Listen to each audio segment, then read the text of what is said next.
ಎಲ್ಲರಿಗೂ ನಮಸ್ಕಾರ. ನಾನು ಶಂಕರ್ ಭಟ್. ನನ್ನ ಹೊಸ ಯೂಟ್ಯೂಬ್ ಚಾನಲ್ ಹೋರಾಟದ ಅಮೃತ.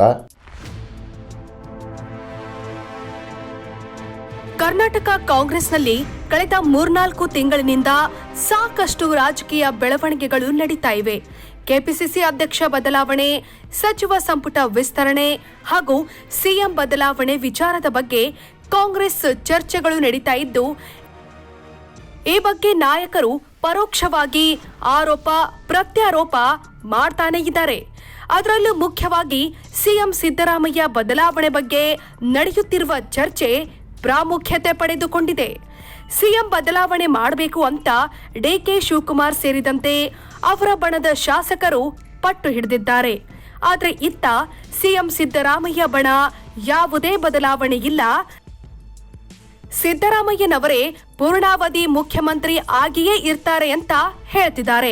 ಇದರಿಂದ ಪರಸ್ಪರ ಮುಸುಕಿನ ತಿಕ್ಕಾಟ ನಡೀತಾ ಇದ್ದು, ಇದೀಗ ಇದಕ್ಕೆ ಖುದ್ದು ಎಐಸಿಸಿ ಅಧ್ಯಕ್ಷ ಮಲ್ಲಿಕಾರ್ಜುನ ಖರ್ಗೆ ಪ್ರತಿಕ್ರಿಯಿಸಿದ್ದಾರೆ. ಈಗ ಸಿಎಂ ಬದಲಾವಣೆ ಅದೆಲ್ಲ ಇಲ್ಲ, ಯಾವಾಗ ಸಿಎಂ ಬದಲಾವಣೆ ಮಾಡಬೇಕು ಅಂತ ನಮಗೆ ಗೊತ್ತಿದೆ, ಆಗ ಸಿಎಂ ಬದಲಾವಣೆ ಮಾಡ್ತೀವಿ ಅಂತ ಸ್ಪಷ್ಟಪಡಿಸಿದ್ದಾರೆ. ಈ ಮೂಲಕ ಸಿಎಂ ಬದಲಾವಣೆ ಗೊಂದಲಕ್ಕೆ ತೆರೆ ಎಳೆದಿದ್ದಾರೆ. ಸಿಎಂ ಹಾಗೂ ಡಿಸಿಎಂ ಬದಲಾವಣೆ ಆಗ್ತಾರೆ ಅಂತ ಅದೆಲ್ಲ ಹೇಳ್ಬೇಡಿ, ಈ ಬಗ್ಗೆ ನಿರ್ಧಾರ ತೆಗೆದುಕೊಳ್ಳಲು ನಾನು ರಾಹುಲ್ ಗಾಂಧಿ ಇದ್ದೇವೆ, ಯಾವಾಗ ಏನ್ ಮಾಡಬೇಕು ಅಂತ ನಮಗೆ ಟಾರ್ಗೆಟ್ ಇರುತ್ತೆ, ಅದನ್ನ ನೋಡಿಕೊಂಡು ನಾವೇ ನಿರ್ಣಯ ತೆಗೆದುಕೊಳ್ತೀವಿ ಅಂತ ತಿಳಿಸಿದ್ರು.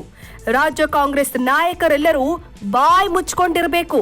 ಕಾಂಗ್ರೆಸ್ ಪಕ್ಷ ನಿಮಗೆ ಕೊಟ್ಟಿರುವ ಕೆಲಸವನ್ನ ಮೊದಲು ಮಾಡಿ, ಯಾವಾಗ ಏನ್ ಮಾಡಬೇಕು ಅನ್ನೋದು ಹೈಕಮಾಂಡ್ಗೆ ಗೊತ್ತಿದೆ. ಕೆಲವರು ಹೇಳಿದ್ದಂತೆ ಹೈಕಮಾಂಡ್ ನಡೆಯೋದಿಲ್ಲ, ಸುಮ್ಮನೆ ಮಾತನಾಡೋದ್ರಿಂದ ಪ್ರಯೋಜನ ಆಗೋದಿಲ್ಲ ಅಂತ ಎಚ್ಚರಿಕೆ ಕೊಟ್ಟಿದ್ದಾರೆ. ಹೈಕಮಾಂಡ್ ಇದೆ, ನಾವೆಲ್ಲ ಇದ್ದೇವೆ, ನಾವು ಸೂಕ್ತವಾದ ನಿರ್ಣಯ ತೆಗೆದುಕೊಳ್ತೀವಿ, ವಿವಾದಗಳು ನಡೆಯಬಾರದು, ಪಕ್ಷಕ್ಕೆ ದೊಡ್ಡ ಹಾನಿಯಾಗುತ್ತೆ, ಎಲ್ಲ ನಾಯಕರು ಬಾಯ್ ಮುಚ್ಕೊಂಡು ಕೆಲಸ ಮಾಡಬೇಕು, ಯಾವಾಗ ನಿರ್ಣಯ ತೆಗೆದುಕೊಳ್ಳಬೇಕು ಅದು ನಮಗೆ ಬಿಟ್ಟಿದ್ದು ಅಂತ ತಮ್ಮ ಪಕ್ಷದ ನಾಯಕರುಗಳಿಗೆ ಖಡಕ್ ಸಂದೇಶ ಕೊಟ್ಟಿದ್ದಾರೆ.